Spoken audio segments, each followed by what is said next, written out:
Well, more Prius related things. I got the air filter finally, so we're gonna put that in today. We're over at Bearded Rancher's house. We're messing with Stomper, doing the brakes on it. He's gonna throw some tires on it and take it for a spin to see if he actually has brakes. And if he breaks down, we can push him in the Prius. So if it breaks down, we'll pick up another car to bring it home, but worth it. yeah, like he said, we'll do that. Does anybody know what color an air filter is supposed to be, and if dog food helps? Well, that's actually cat food. Does cat food help with power? Is there cat food? Yeah, so we have a good amount of cat food in the intake of the Prius. The filter is whitish on this side and dirty on this side, so good thing I got an air filter. Hey, Luke. Yeah. Here's an air filter for you. Oh, thank you, sir. You're welcome. So appreciate Luke's it. got an air filter, and we have cat food now. So we'll get the new filter in. Wait. What flavor of cat food? This is very important. Hold on a second. Let me try this a second. Tastes like chicken and fish. Well, that's adequate enough cat food. I'll eat it. Perfect. I accept your offering.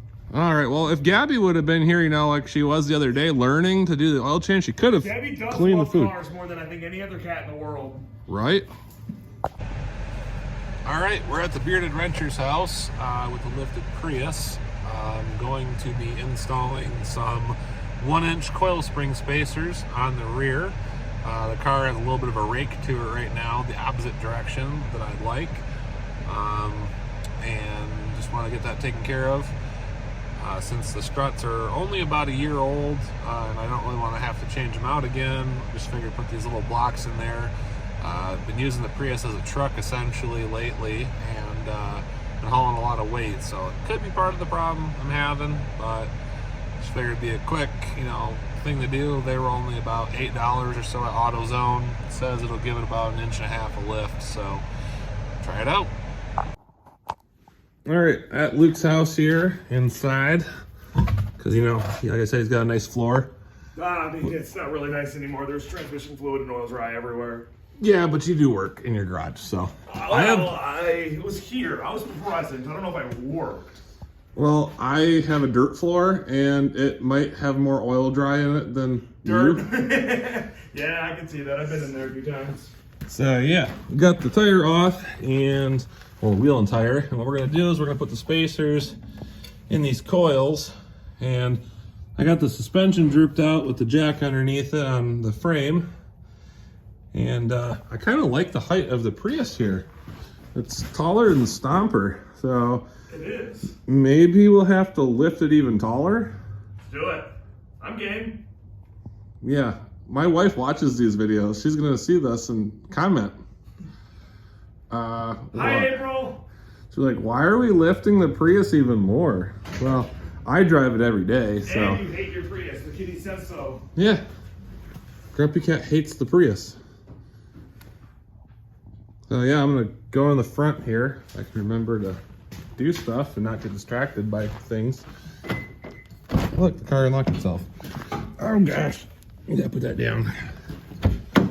So we're gonna be installing these 1/2-inch base strut and coil spring boosters. Adds up to 1 inch of lift. Got these at the old AutoZone thing. So I'm gonna try to shove it in. I used them on the lifted smart car, and I had to heat them or put them in some like soapy water, but we're gonna try to just put them in normally and struggle. Well, we're back at the Hubert's Project shed, lean-to garagey thingy here, and we're gonna take these stupid crossbars off the lifted Prius. We got them a couple days ago, and they're junk. Absolute junk.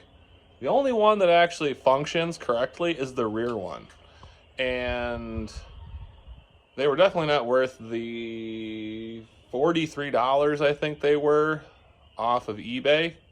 So yeah, don't buy these things. They were lockable is why I bought them, because I thought, hey, they're lockable. I've been hauling a lot of big crap with this car. Put them on the roof. If we got something else big to haul, we'll strap it down. They had 165-pound capacity per bar, so that should be more than enough. But no, they're terrible. So I am going to take them off and put these ones on I got from Luke, and we'll see how they work. All right, well, it's getting a little dark, but we've got the roof basket on the Prius, along with the crossbars. These are much, much better. We opted for bolting them into the roof as compared to using these brackets since they were kind of loose. But yeah, I'm very happy with them. And the basket is on nice and snug. We're shaking the whole car. I just got to tighten up the brackets that actually hold the basket down a little with a pair of pliers later. But for now, I'm just going to take these little end caps off and give these back to Luke, because I know he could probably use them on one of his Tercel projects. But we do have one more thing that's got to go on the car. Remember, it's trail rated. Alrighty, well, we got the Prius mostly assembled tonight with its light bar. We got the good headlights in there now, the fog lights, but we could always use a little bit more light at night or super early in the morning when I leave for work. So, got the light bar sitting on there underneath the roof basket to help block some of that light or some of that wind going underneath and keep down some of that road noise. Got a nice little gap in there, so we'll head over to Luke's house, Bearded Wrencher, here in a few days and finish up the installation on this. But I got to get inside for the night and get ready for work in the morning. So we'll pick up at Luke's house actually here on this video and show you the light working. So the harness for the light bar gave me these connectors on the harness that power this thing. But how am I supposed to connect them to these? I'm not a doctor, but you know, it doesn't work. Luckily, I've got heat shrink connectors I'm just going to use anyway. So we're going to run the wire from there down the pillar, under the hood, and then somehow go through the door jamb into the car to run the main switch. So yay! And the fun thing is the actual 12-volt battery for a Prius is in the trunk way over there, and we got to find power under the hood somewhere.